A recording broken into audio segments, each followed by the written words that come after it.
जो लोग ज्वेलरी का बिजनेस करते हैं उनके ऊपर जो है वो 3% जो है वो आउटपुट टैक्स लगा दिया गया कि ज्वेलरी के प्रोफेशन से जितने भी लोग वाबस्ता हैं जब वो किसी को सेल करेंगे तो उसको जो है वो 3% जो है वो कस्टमर से चार्ज करना है। अस्सलाम वालेकुम एंड वेलकम टू वकालत। आज का लीगल टॉपिक इसी से रिलेटेड है कि जब हम टैक्स में एंट्रीज करते हैं और उसमें जो है वो वेल्थ स्टेटमेंट जो है जब उसका पोर्शन आता था तो उसमें हम गोल्ड ऑर्नामेंट्स को जो है वो एक एंट्री करते थे एज ए टैक्स कंसल्टेंट, और उसको हमने जो है वो मेंशन करना शुरू किया होता कि शादी के टाइम पे जो है वो 20 तोले सोना दिया गया था, 30 तोले सोना दिया गया था, जो कि एक गिफ्ट की डेफिनेशन में आता था। और वो गिफ्ट की जो है वो तमाम एग्जाम्पशंस हासिल थी कि उसमें जो है वो उसका सोर्स नहीं पूछा जाता, उसमें किसी वाले से जो है वो इसकी डिस्क्लोजर की जरूरत नहीं होती, और आप उसकी जो है वो एक रेलेवेंट वैल्यू जो है वो डिक्लेयर ना भी करें तो कोई इशू नहीं है। और वो आपका जो है वो जब भी सेल आउट होता था तो उसके ऊपर जो है वो आपको एक बेनिफिट होता था कि आप उसका जो कैश है वो रिटेन कर सकते हैं, क्योंकि जो उसका प्रिंसिपल सोर्स होता था वो गिफ्ट होता था। और वो गिफ्ट जो है जब आप सेल आउट करते थे तो उसके ऊपर आपको किसी किस्म का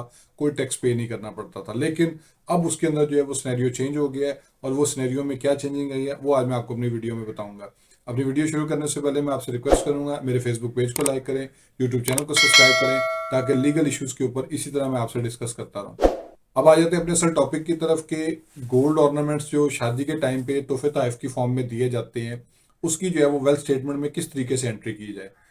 आज से पहले तक तो या कुछ अर्सा पहले तक तो ये होता था कि हम उसमें जो है वो 20 तोले या 30 तोले सोने को जो है वो वैल्यू एंटर कर देते थे, और उसके बाद जो है वो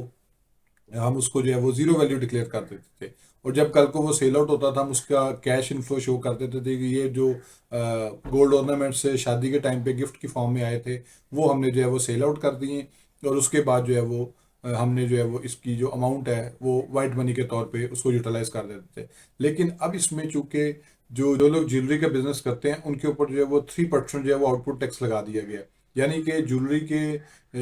प्रोफेशन से जितने भी लोग वाबस्ता हैं जब वो किसी को सेल करेंगे अपनी, और वो यानी कि 1 लाख रुपए का जो है वो सोना अगर सेल आउट करते हैं तो उसको जो है वो 3% जो है वो कस्टमर से चार्ज करना है, यानी 1 लाख के पीछे उन्होंने 3,000 रुपया जो है वो कस्टमर से चार्ज करना है। इसी तरह जब वो खुद कस्टमर बन के किसी से सोना खरीद रहे हैं, वो वॉक इन कस्टमर भी हो सकता है, वो कोई प्रोफेशनल ज्वेलरी मेकर हो सकता है, प्रोफेशनल गोल्ड का बिजनेस करने वाला शख्स हो जाता है। लेकिन इसके अलावा जो है वो ऐसा शख्स भी हो जाता है जो अपने घर से जो है वो सोना लेके आया है और उसको पैसों की ज़रूरत है, और वो जाके जो है वो शॉप पे सेल आउट कर देता है। उस सूरत में उस शख्स से जो है वो जो सोना उनको बेच रहा है तो उस टाइम पे वो ज्वेलर जो है वो उनका जो है वो कस्टमर है। ज्वेलर एज ए कस्टमर उस वक्त जो है वो उनके सामने है, वो उससे जो है वो 3% टैक्स जो है वो चार्ज करेंगे। अब वो मिसाल के तौर पे जब हम टैक्स रिटर्न्स के अंदर अपने वेल्थ स्टेटमेंट में जब ये डिस्क्लोज कर देते थे जी कि हमने 10 तोले सोना सेल आउट कर दिया और उसके अगेंस्ट जो है वो हमें 15 लाख या 16 लाख रुपए या 20 लाख रुपए जितनी भी अमाउंट बनती है वो हमने रिटेन की है, तो उसकी जो है वो इनपुट टैक्स की जो एडजस्टमेंट है ना वो हमसे पूछते हैं।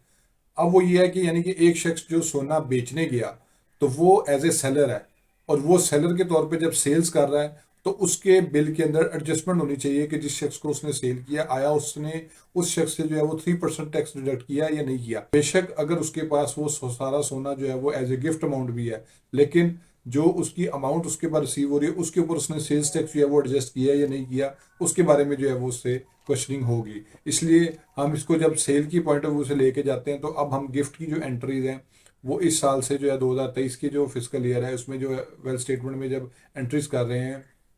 30 जून 2022 के बाद से जो खास तौर पे एंट्रीज होंगी उसमें हम जो है वो गिफ्ट का जो सोना वसूल हुआ है उसकी अब हम फेयर मार्केट वैल्यू जो है वो बीच में कोटिंग करते हैं, ताकि जो डिफरेंस है फेयर मार्केट वैल्यू का और जो एक्चुअल प्राइस ऑफ सेल है वो इस हद तक ज़्यादा ना हो कि जो 3% है वो स्टेट पे 0 से लेके 10 लाख के दरमियान अगर हम 3% देखते हैं तो वो जो है वो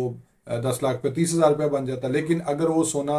उसको खुद के बाद भी जो है वो 5 लाख रुपए उसकी हमने फेयर मार्केट वैल्यू डिक्लेयर की हुई है, तो 5 लाख का वो सोना जो है वो 10 लाख में हुआ है तो नेट डिफरेंस जो है वो 5 लाख रुपया रह जाता है, फिर उस पर जो है वो 3% जो है वो कैलकुलेट होगा। अब ये है कि ये आपको मैंने थोड़ा सा एक सिनेरियो बताया जो इसमें टैक्स की जो एडजस्टमेंट है जो सेल्स टैक्स के पॉइंट ऑफ व्यू से है वो उसमें किस तरीके से जो है वो एडजस्ट की जाएगी। होप्स आपको ये वीडियो पसंद आई होगी। फेसबुक पेज को लाइक करें, यूट्यूब चैनल को सब्सक्राइब करें, ताकि लीगल एडवाइस इसी तरह मैं आपसे शेयर करता रहूँ। Thank you for watching.